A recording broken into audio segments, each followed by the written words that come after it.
Hi, friends. So today you're going to need your novel study and you're going to look for the Bucket family tree. And then I'd like for you guys to look down here and notice that there's different people listed. This bottom one is going to be Charlie. So you can go ahead and label that as Charlie Bucket. Then I want you to think about mom and dad and the grandparents, okay? But you can fill this in as you listen, pausing the video when you need to. And I'm going to begin our read aloud. So excited. Can't wait to get started. All right. Here comes Charlie. These two very old people are the father and mother of Mr. Bucket. Their names are Joe and Grandma Josephine. So they're the father and mother or grandparents of Charlie, but the father and mother of his dad, Mr. Bucket. And these two very old people are the father and mother of Mrs. Bucket. Their names are Grandpa George and Grandma Georgina. So if right now, if you want to pause and then fill in that, Mrs. Bucket is Charlie's mom. So fill in the names above Charlie and above his parents. You can. This is Mr. Bucket and this is Mrs. Bucket. Mr. and Mrs. Bucket have a small boy whose name is Charlie Bucket. So if you want to pause and fill in and draw a picture of Mr. and Mrs. Bucket right here, you can. This is Charlie. How do you do? And how do you do? And how do you do again? He is very pleased to meet you. The whole of this family, the 6 grown-ups, count them, and little Charlie Bucket lived together in a small wooden house at the edge of a great town. The house isn't nearly large enough for them for so many people, and life was extremely uncomfortable for them all. There were only 2 rooms in the place altogether, and there was only one bed. The bed was given to the 4 old grandparents because they were so old and tired. They were so tired, they never got out of it. Grandpa Joe and Grandma Josephine on this side, and Grandpa George and Grandma Georgina on this side. Mr. and Mrs. Bucket and little Charlie Bucket slept in the other room upon the mattress on the floor. In the summertime, this wasn't too bad, but in the winter, freezing cold drafts blew across the floor all night long, and it was awful. There wasn't any question of them being able to buy a better house or even one more bed to sleep in. They were far too poor for that. Mr. Bucket was the only person in the family with a job. He worked in a toothpaste factory where he sat all day long on a bench and screwed the little caps onto the tops of the tubes of toothpaste after the tubes had been filled. But a toothpaste cap screwer is never paid very much money. And poor Mr. Bucket, however hard he worked and however fast he screwed on the caps, was never able to make enough to buy 1/2 of the things that so large a family needed. There wasn't even enough money to buy proper food for them all.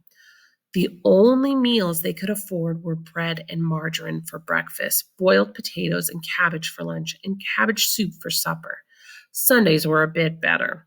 They all looked forward to Sundays because then, although they had exactly the same, everyone was allowed a second helping. The Buckets, of course, didn't starve, but every one of them, the 2 old grandfathers, the 2 old grandmothers, Charlie's father, Charlie's mother, and especially little Charlie himself, went about from morning till night with a horrible empty feeling in their tummies. Charlie felt it worst of all, and although his mother and father often went without their own share of lunch or supper so they could give it to him, it still wasn't nearly enough for a growing boy.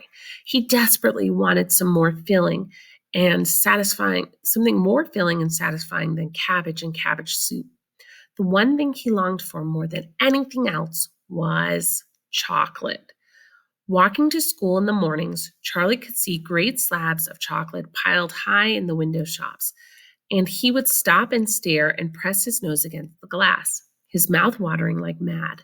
Many times a day, he would see other children taking creamy candy bars out of their pocket and munching them greedily, and that, of course, was pure torture.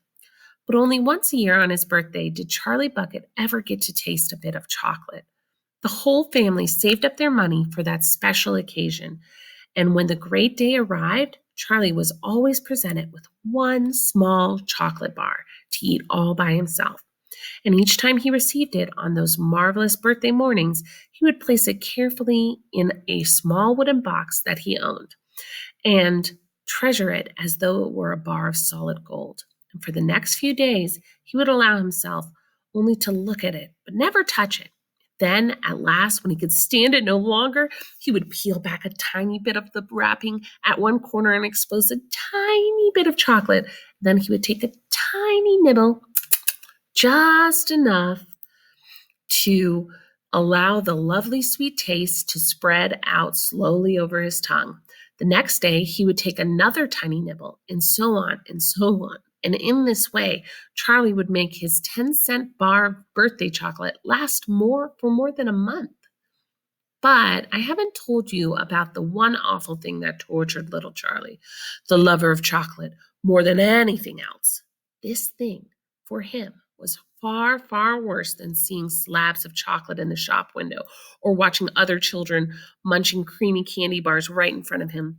It was the most terrible, torturing thing that you could imagine. And it was this. See that terrible torturing? That's alliteration. That's when we have words that begin with the same sound, and it gives a nice sound to the reader. So that's why the author used that. But the most terrible, torturing thing you could imagine, and it was this: in the town itself, within sight of the house in which Charlie lived, there was an enormous chocolate factory. Just imagine that. And it wasn't simply an enormous chocolate factory either.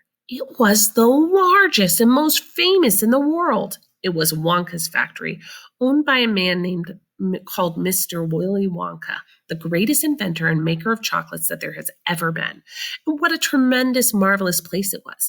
It had huge iron gates leading into it and a high wall surrounding it, and smoke belching from its chimneys and strange whizzing noises coming from deep inside. Do you notice how the author uses words and we can really have a picture in our mind? Good readers imagine as they're reading. And outside the walls, for half a mile around in every direction, the air was scented with heavy, rich smell of melting chocolate. Twice a day, on his way to and from school, little Charlie Bucket had to walk right past the gates of the factory. And every time he went by, he would begin to walk very, very slowly. And he would hold his nose high in the air and take long, deep sniffs of the gorgeous chocolatey smell around him. Oh, how he loved that smell and how he wished he could go inside the factory and see what it was like. That's the end of chapter 1. So make sure that you complete that activity that we talked about, and I hope you have a fantastic day.